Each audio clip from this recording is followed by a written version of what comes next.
Hello friends, welcome back to my channel সংবর্তিকাস kitchen. একঘেয়ে চিংড়ি মাছ খেয়ে খেয়ে অরুচি এসে গেছে মুখে। আজকে তাই একদম বিয়ে বাড়ির স্টাইলে পটল চিংড়ি রেসিপিটা শুধু তোমাদের জন্য। সাবস্ক্রাইব করতে ভুলো না কিন্তু। কড়াই গরম করে আমি দিয়ে দিচ্ছি মাস্টার্ড অয়েল।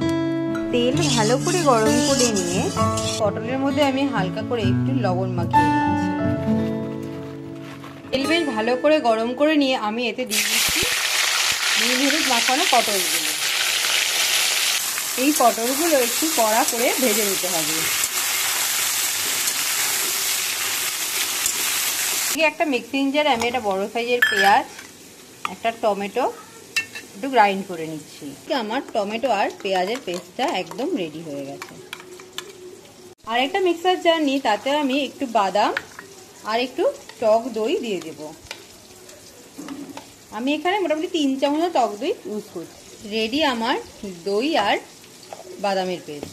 চিংড়ি মাছগুলোর মধ্যে হালকা একটু লবণ আর একটু পরিমাণ মতন হলুদ দিয়ে একটু মেখে রাখছি। পটলগুলো আস্তে আস্তে আমার লাল হয়ে এসেছে। ঠিক এরকমভাবেই কিন্তু কড়া কড়া করে পটলগুলোকে ভাজতে হবে। এবার এটা ডিশের মধ্যে তুলে নিচ্ছি।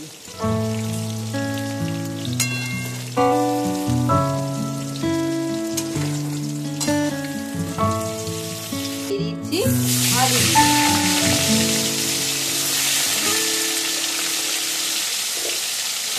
দিয়ে দিচ্ছি আমি হালকা একটু লবণ, পরিমাণ মতো হলুদ গুঁড়ো।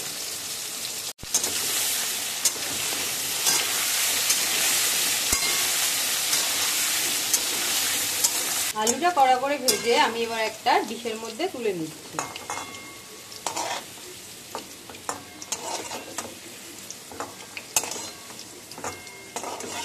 তেল গরম করে চিংড়ি মাছটা ভেজে নিচ্ছি।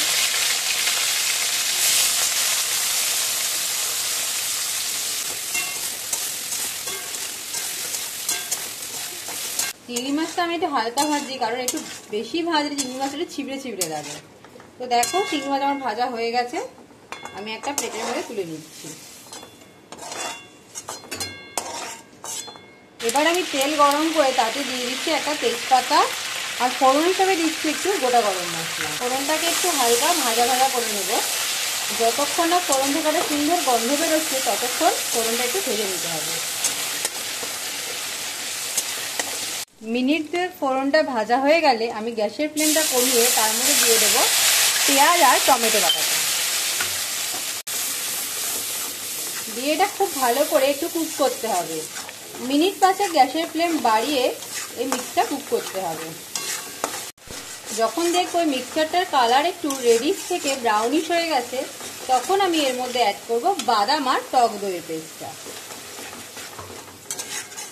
দিয়ে এই মিক্সচারটা খুব ভালো করে কড়াইতে মেশাতে হবে।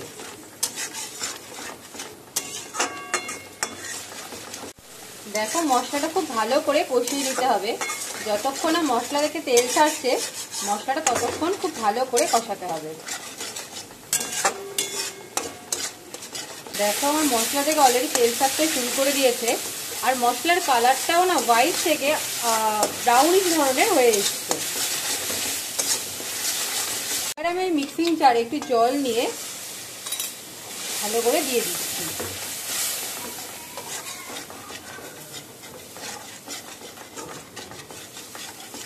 সেই ফ্লেমটা কম করে আমি এখানে গুঁড়ো মশলাগুলো অ্যাড করছি। গুঁড়ো মশলার মধ্যে দিচ্ছি একটু হলুদ গুঁড়ো, জিরের গুঁড়ো আর ধনের গুঁড়ো আর কাশ্মীরি লঙ্কার গুঁড়ো। এটা খুব ভালো করে মশলাটা কষিয়ে নিচ্ছি। এবার আমি মিক্সচারের মধ্যে সামান্য পরিমাণে চিনি অ্যাড করব। খুব ভালো করে মশলাটাকে কষিয়ে নেব আবার 2-3 মিনিট। ভালো করে কষে গেলে তার মধ্যে আমি দিয়ে দেবো আগে থেকে ভেজে রাখা আলু পটলগুলো। দিয়ে গ্যাসের ফ্লেমটা একটু বাড়িয়ে খুব ভালো করে এটা নাড়াচাড়া করতে হবে, যাতে পুরো মশলাটা আলু পটলের মধ্যে ঢোকে। মিনিট 2 থেকে নাড়াচাড়া করার পর আমি এর মধ্যে দিয়ে দিচ্ছি ভেজে রাখা চিংড়ি মাছগুলো।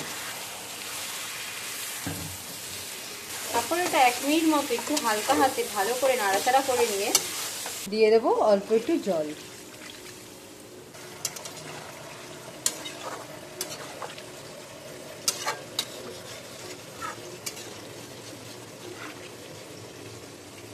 ঢাকা চাপা দিয়ে রাখবো মিনিট 5-এর জন্য।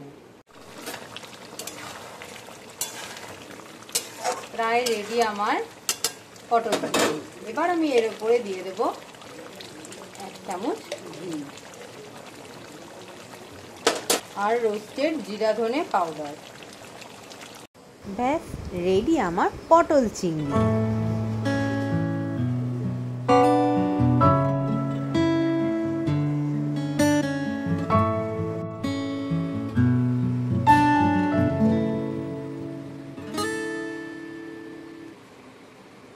রেডি আমার পটল চিংড়ি।